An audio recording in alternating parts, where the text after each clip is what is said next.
Hello everybody, this is Chris, back at you with a Christmas Eve dinner pickup. Thanksgiving was kind of a fun thing that we decided to do fairly last minute, and we thought it'd be really cool to do something again and to give you guys the opportunity to have a little fun with cooking and plating. Just a couple things before we get started. I'm going to go through all three courses. The mise en place, which is everything in its place, which you need to get comfortable with because it's really good to start your cooking process with having everything you need already done. That way you can roll in and be able to do everything without having problems and issues and stuff like that. The only thing that you're really going to need for this, no oven or anything necessary other than a nice saute pan, as well as a pot with some boiling water. If you have a strainer like this set up here, fantastic. If you don't worry, you can just use your tongs. It's not a big deal at all. That's not going to be an issue. So we are going to go ahead and get started by working with your salad first. It's a crab salad. So we have the crab here. It's all beautiful and picked and ready for you. Preserved lemon vinaigrette. We're going to pour just a little bit of that inside of the crab. Then we're going to take a bowl. Here's your Castle Franco. Kind of take the leaves apart. Really nice, slightly bitter greens, but not too bitter. It's the perfect matchup for the sweetness of crab. And you will use the excess of your vinaigrette inside that. Mix it around a little bit. Make sure you get some decent coating on it. If you want, I'm kind of a salt guy, so you could add just a little bit of salt, but it will be dressed fairly nicely on its own if needed. And then we'll kind of lay these things down. Just trying to build like a nice beautiful bed for our crab and other accoutrements that are going to be going with it. So there's that, nice and pretty. Now, like I said, we'll have crab mixed up with a little bit more of the dressing. Not too much. The crab on its own is fantastic. And once again, if you want to add salt, you can. And we're going to go ahead and just drop that right on the top. Boom shakalaka. That's all you gotta do. Then we have these beautiful pickled purple daikon radishes, and we're just gonna kind of place those all over the place. You can tuck them up, you can fold them. If you want to get a little creative real quick, it's kind of fun. You can put 1, 2, 3, however many you want together really, and then fold it, and then roll it. Of course, having difficulty on this time. But it'll give you kind of a nice little flower. And you can kind of set that in your salad somewhere nice if you want to accent with a little bit of floral beauty. Okay. Then we finish off with our puffed rice. So we cook this rice and then dehydrate it for a little while and then puff it. And there's our delicious Dungeness crab salad with Meyer lemon preserve vinaigrette, some pickled daikon radish, beautiful Castle Franco, and topped off with some puffed rice for texture. I'm going to eat this in a little bit, but for now, we're going to get your pasta started. So here is my mise en place.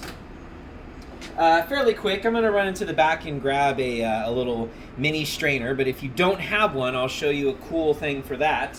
And in the meantime, Jessica's going to let you guys watch something really cool. It's called water boiling.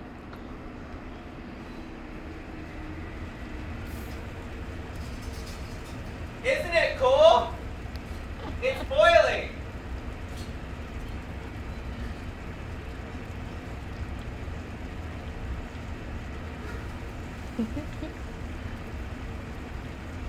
All right, we're back. Wasn't that awesome? I mean, it's just bubbling and crazy. Obviously, we're kidding. So this is what I'm talking about, a small strainer. This is for your charred lemon. If you don't have one, very simple fix. Get yourself a nice clean towel, small as possible. Put this in there like that, and then you squeeze through. The rag, you want it to be single layer as much as possible because you're going to trap some of the juice. But nonetheless, you're trying to keep the charred bits and the seeds out of your dish, but no problem at all. So, get your pan going. You should have your water boiling already. I'm going to add a little bit of salt, but we did cook the pasta in salted water. We parboiled it for you, so you don't have to finish it. But I'll add a little bit just so we don't lose any seasoning. but you don't have to go crazy. Usually we do fairly salty water when we're boiling the pasta, but once again, not needed this time. Kind of nice that this is parboiled out. This is pappardelle, whatever you want to call it. Has beautiful Perigord truffle in it. We make this all in-house. It was a very laborious process to make so much pasta. In fact, we had to make pasta again because I miscounted and did not make enough. So once again, we want to add the oil into our pan right now before it gets hot, okay? The reason that you do this is because this is your gauge. This is how you know when it's going to be hot or not. Otherwise, when you put your oil in, if it's too hot, it'll light on fire. It'll smell really bad, and you'll have to clean your pan. And who the hell wants to do that, right? Me. Not me. I mean, yeah. So we're going to wait till it's starting to wisp up a little bit of smoke. I have to be honest with you, we have some king trumpet mushrooms here that we pulled to make look like chanterelle mushrooms because the chanterelles are coming in tomorrow morning. Super fresh for you guys, but we wanted to show you the same process, same everything. This is a really fun and very easy pasta dish, so we're kind of excited to share it with you. Once again, we're kind of just waiting until we get to that nice spot where it's just starting to wisp a little bit of smoke on the sides of your pans.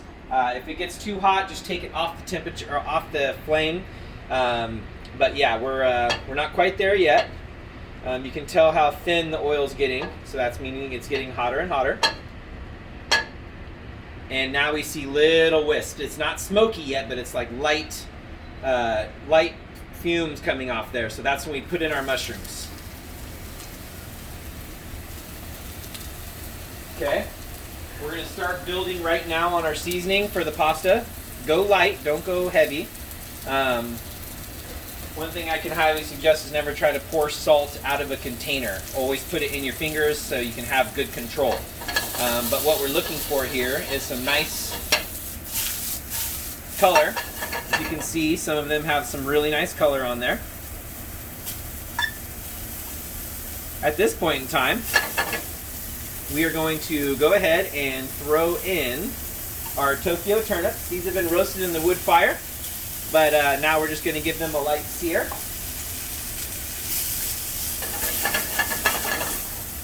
Don't be afraid of a little flame, no big deal, as long as it doesn't catch on fire, because that's bad flavor. Work on that, ready? Flip, flip, flip. A lot of people just try to go up and down, or you just got to give it that little flip. Okay, now we're going to drop our pasta in the water. We are going to deglaze the pan with our truffle mushroom cream and add in our lobster. And literally that fast. Make sure your pasta is mostly drained. And then once again, flip. We're going to turn down our heat a little bit because we're pretty much done at this point. We're just kind of thickening up the sauce.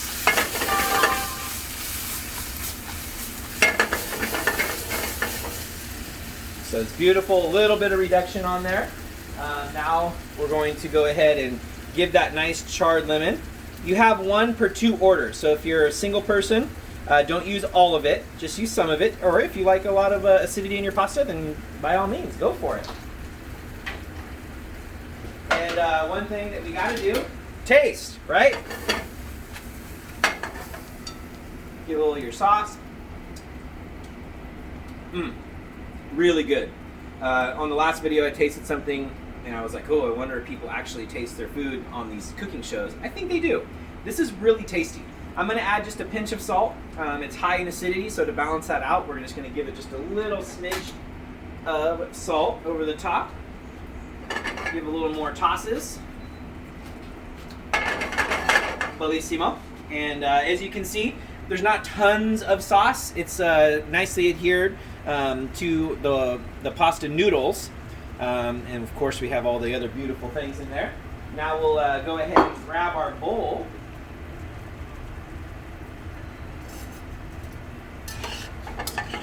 And grab some tongs. I'm not going to do the fancy way of using a spoon and the tongs and everything, so we're just going to lift up and place your pasta right in the center. Try to get your noodles out first. Then you just take your beautiful lobster, chanterelle mushroom, roasted turnip, truffle sauce amazingness. Get out of here.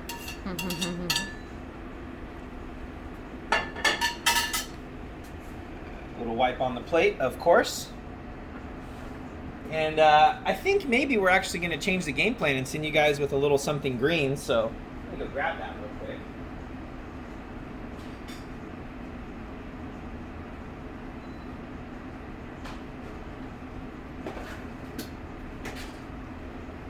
How about we just go like this? Little greens. We'll send you guys home with just a little greenery. And voila! Truffle, chanterelle mushroom, roasted turnip pasta. House made with truffle pasta, by the way, so all fresh paragords in the sauce and in the noodles. Super delicious. Let's put that over there. Last but not least, we got your dessert, which we plated for you last time, and this time we really wanted to try to give you a little something once again to create at home, because I think this is kind of fun, and you guys get to eat it fresh, just like you would here. So we have pre-cooked our little chocolate cake recipe. I'm actually going to just kind of crumble this up. You can plate this however you want, as long as the ingredients are in there, but I kind of like the chunky cake with the ice cream on it. That's kind of my jam. So I crumble that up real quick. I'm going to go to the freezer, and I'll be right back. Do you guys want to see the water boiling again? Probably not. Never mind.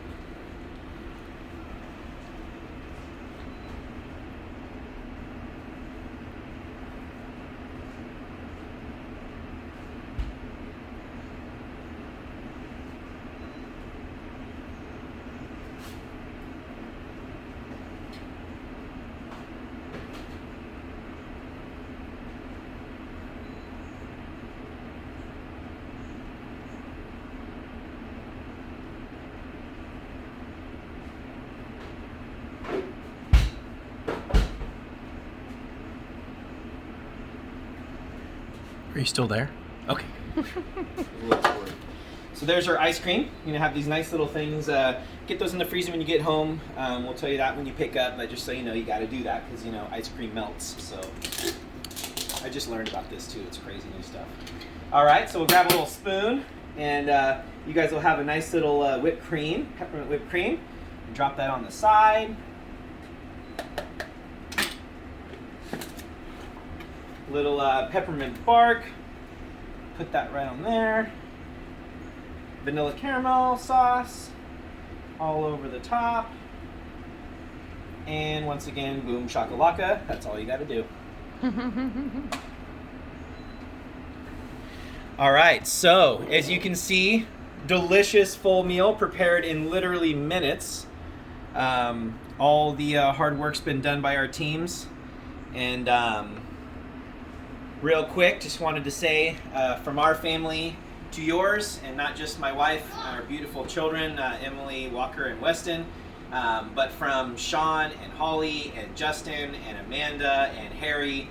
We really appreciate you guys supporting us throughout this incredible time, supporting us through the holidays, making this something that we look forward to, and we truly look forward to your Instagram posts. Hashtag us up at Eat at Localis. At Chef Chris Barnum if you guys want to tag me, and show me what you did and how you did it, and we'll talk to you guys soon, and hopefully be feeding you in this restaurant very soon. Have a great night.